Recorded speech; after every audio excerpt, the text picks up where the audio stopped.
self. Needless to say, it seemed wise to learn what we could before letting go. Her answers were more cryptic than I would have liked, but at least she left us with a guide of sorts, that unusual flower.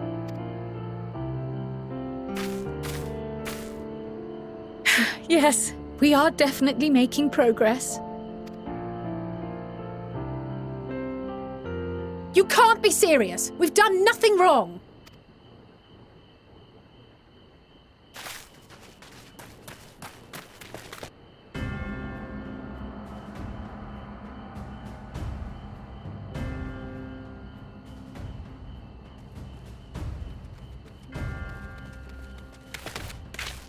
Master Fortuno, what business has the Forum with us? Obstruction and suppression, apparently. Mistress Baldessian, our records show you facilitated the Scions' entrance into Sharlayan by claiming them as assistants for your organization. We are aware of your investigations. After alerting the major institutions to the presence of potential troublemakers, we received word from an Archean custodian, a group operating under the auspices of the students, skulking about Labyrinthos and engaging in clandestine behavior. Clandestine? We may not have entered Sharlayan as Scions, but we did naught to conceal our identities. Our only purpose in this city is to seek the truth.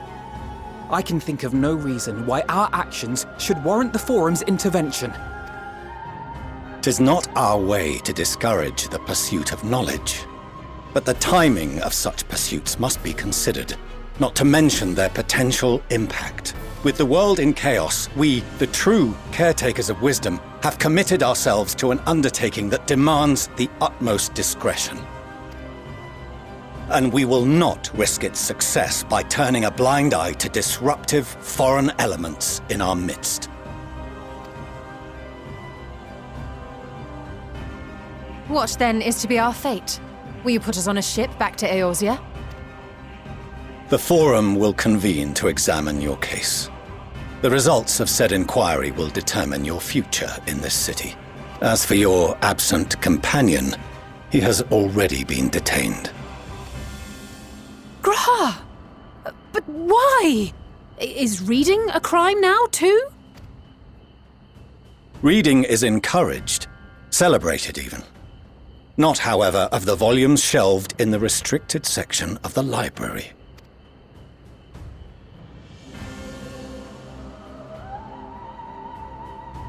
Refusing to comply will only make matters worse. Let us instead treat this as an opportunity to open a dialogue with the Forum.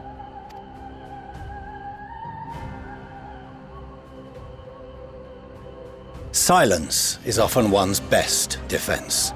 I would advise against prolonging the proceedings with frivolous discourse. But enough. This is not the place for debate. The rostra await.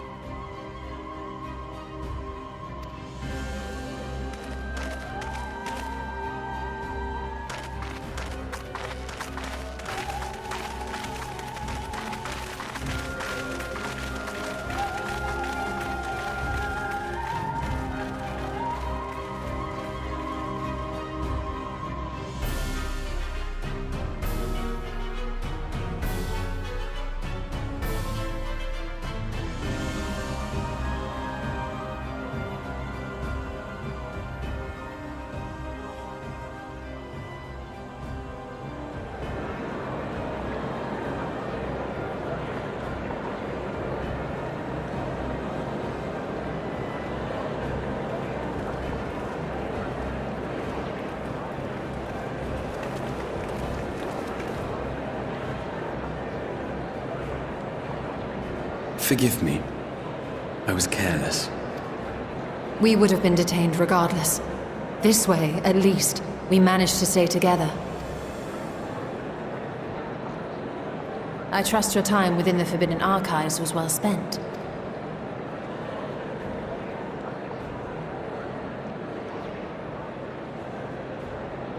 The Forum will come to order. This inquiry is now in session. As Speaker-elect, I will be presiding over the day's proceedings. Master Fortuner, would you be so kind as to restate the matter which compelled you to summon your colleagues with such urgency? As you are all aware, we recently denied Eorzea's request for Sharlayan assistance. Since then, certain individuals dissatisfied with our decision have taken it upon themselves to interfere with our work. They entered our nation masquerading as associates of the students of Baldessian. But these malcontents are better known as the Scions of the Seventh Dawn. These militants wield influence with both the Eorzean and Eastern alliances, and are inextricably involved with the crises presently afflicting the world at large. Loose in our city, these warmongers sought to meddle with and expose matters of state secret. What are they, if not a dire threat to be expelled?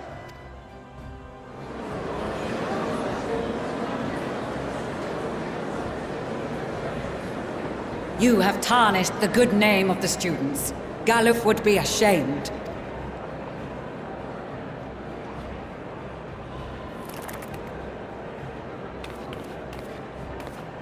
Galuf Baldessian was never one to forsake his fellow man. Even if this nation closed every door and retreated from the world, he would have found a way to help the Scions, help every soul of this star fight back against the coming doom.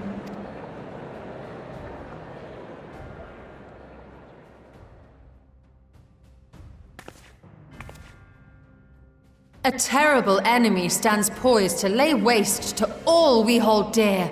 In the face of such madness, Eorzea reached out to Sharlayan, a respected ally, in the hopes of forming a united front. Was your curt dismissal truly the best you could offer? Or are you so preoccupied with your momentous duty of an age long past that even the end of the world is unworthy of your attention?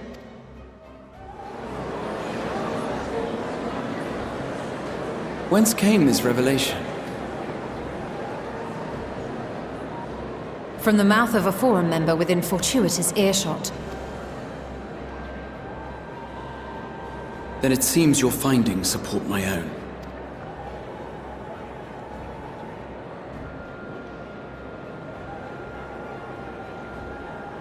The reason I visited the restricted shelves was to study records of the Forum's policy-making process, to better understand the historical trends underlying their most major decisions. At first glance, the positions of neutrality in war and the accumulation of knowledge above all else appear constant and consistent, the unchanging pillars of Sharlayan society.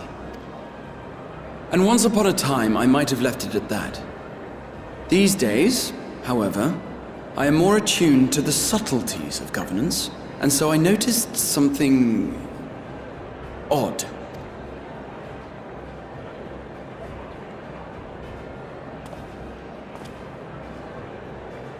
From a particular point in time, the purpose of these policies shifted. No longer was knowledge preserved for the benefit of society. Rather, society was to be gradually reshaped to ensure the preservation of knowledge.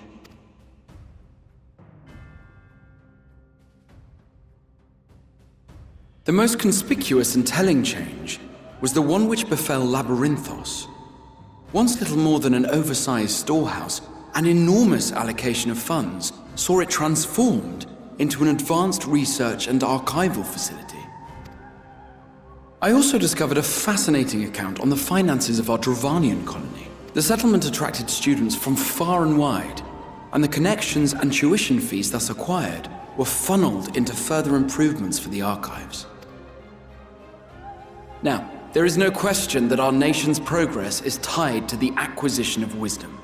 Nevertheless, the vast resources diverted for this purpose borders on the obscene.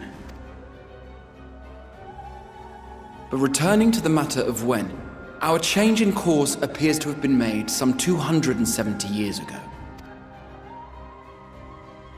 The very same period when Sharlayan scholars in the hinterlands began a formal study of the ethereal sea. You found something, did you not? And whatever it was, gave rise to your oh-so-important duty. Mind your tongue, Archon. If you had seen...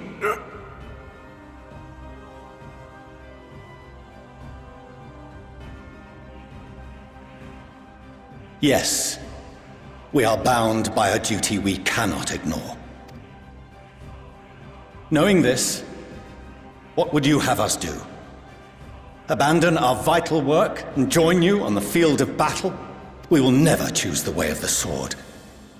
We will fulfill our mission, not through strife and bloodshed, but survival. Come what may, we shall live on. We must. Do as you must, then.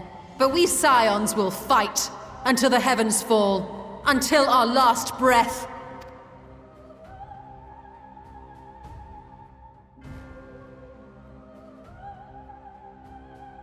Such misguided zeal.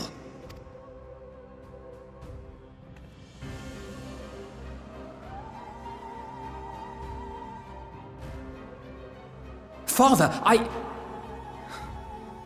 Master Fortuno, I fail to understand the stance you have elected to take. But by the same token, I have yet to find a compelling argument to counter the challenge you put to us in Gridania. Still, in the midst of my uncertainty, I must trust in myself to do what is right, as others have chosen to trust in me.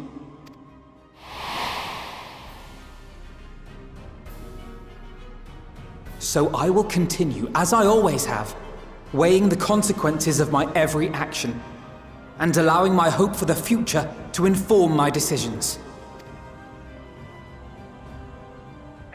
That's quite enough.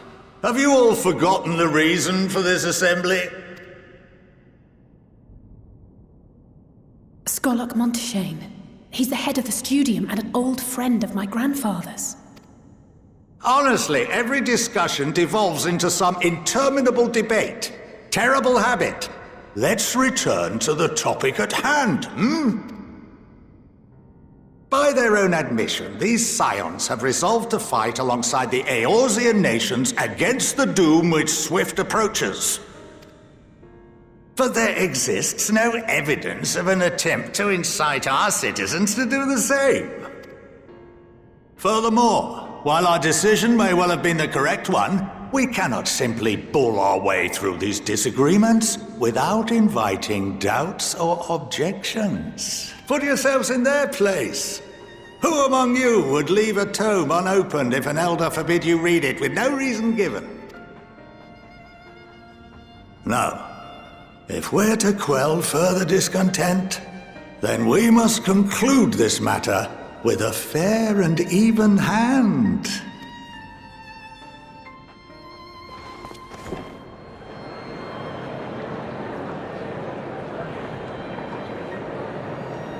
Order! We will have order! Master Monteshane raises some valid points. Keeping such concerns in mind, I propose we enforce the following measures.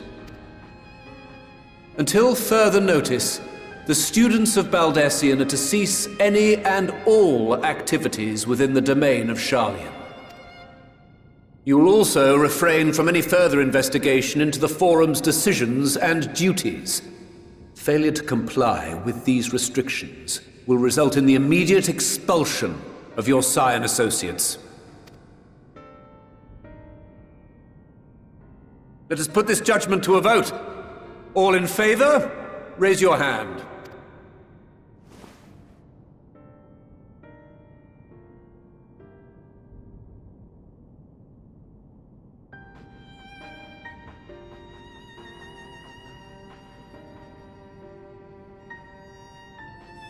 I count 51 for and 48 against.